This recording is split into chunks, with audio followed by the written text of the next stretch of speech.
ঠাকুর মা স্বামীজির শ্রীচরণে ভক্তিপূর্ণ প্রণাম জানিয়ে আজকে নিবেদন।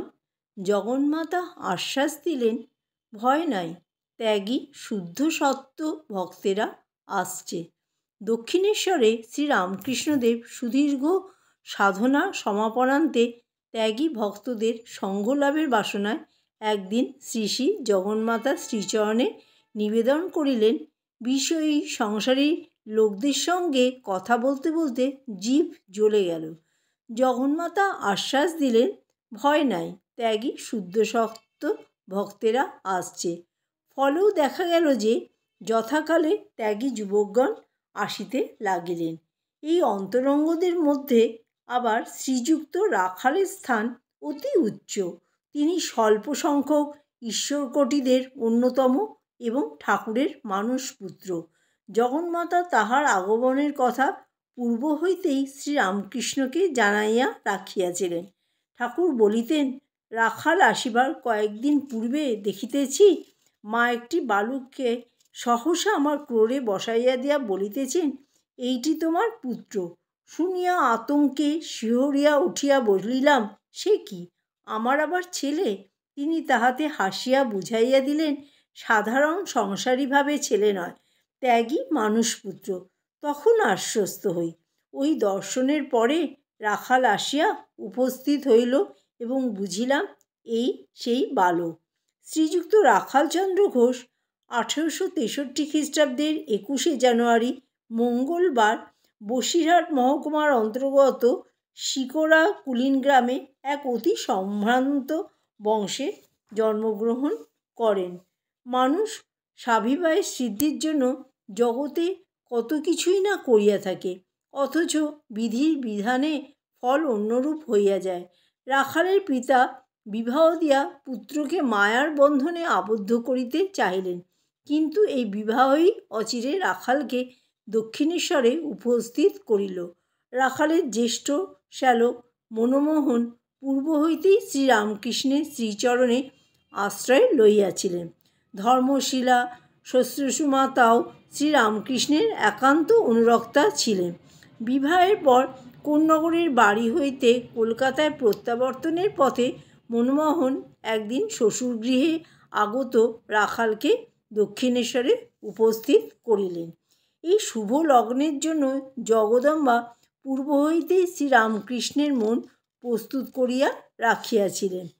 একদিন ঠাকুর ভাবচক্ষে দেখিলেন, বটতলায় একটি বালক দাঁড়াইয়া আছে। মনে কেমন যেন একটু খটকা লাগিল। এইরূপ দর্শন কেন হইল?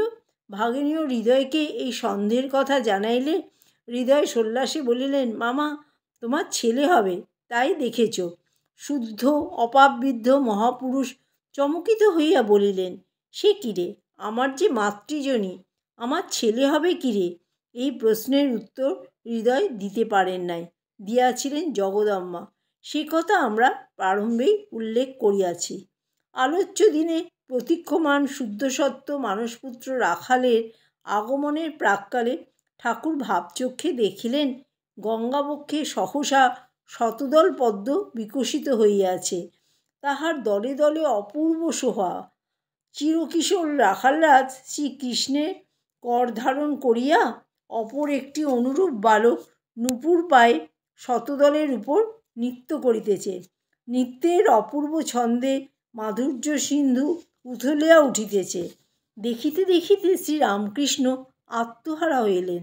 ঠিক সেই মুহূর্তে সম্মুখে আবির্ভূত হইলেন রাখালচন্দ্র। শ্রীরামকৃষ্ণ সবিস্ময়ে দেখিলেন, এই তো তাহার পূর্বদৃষ্ট বটতলায় দণ্ডায়মান বালক, জগদম্বার প্রদর্শিত মানসপুত্র, কমলদলে নিত্যপরায়ণ ব্রজকিশোর, শ্রীকৃষ্ণ সখা। তিনি সব দেখিলেন, সব বুঝিলেন, কিন্তু সপ্রতিষ্ঠ মহামানব বাহিরে কোনো আবেগ উচ্ছ্বাস প্রকাশ করিলেন না। গম্ভীরভাবে এক দৃষ্টে রাখালকে নিরীক্ষণ করিয়া সঙ্গী মনমোহনকে বলিলেন, সুন্দর আধার। অতঃপর অতি পরিচিতের ন্যায় তাহার সহিত স্নেহ সম্ভাষণ আরম্ভ করিলেন। তোমার নামটি কি? শ্রী রাখালচন্দ্র ঘোষ। রাখাল শব্দ শ্রবণে ভাবাবিষ্ট ঠাকুরের গদগদ কণ্ঠে উচ্চারিত হইল সেই নাম রাখাল, ব্রজের রাখাল। পরে কিঞ্চিৎ প্রকৃতিস্থ হইয়া সাদরে বলিলেন, আবার এসো। এদিকে প্রথম দর্শনেই রাখালের অন্তরে বিদ্যুৎ চমকের মতো কি এক উচ্ছ্বাস খেলিয়া গেল। তার সমস্ত দেহ মন প্রাণ এককালে এই পরম পুরুষের প্রতি নিবিড় আবেশে আকৃষ্ট হইল। তিনি মনে মনে ভাবিলেন, ইনি কে? এই সৌম্য মহাপুরুষ কে? ইহার অনিমেষ দৃষ্টিতে যে দিব্য মাধুরী খেলিয়া বেড়াইতেছে, উহা তো ইহলোকের নয়। ইহার নয়ন সমক্ষে নিশ্চয়ই সেই নিত্যসত্য বস্তু সদা বিদ্যমান। পথে যাইতে যাইতে রাখালের কর্ণে সেই কোমল বাণী কুহরিত হইতে থাকিল, আবার এসো। জয় ঠাকুর, জয় মা, জয় স্বামীজি, জয় মহারাজ।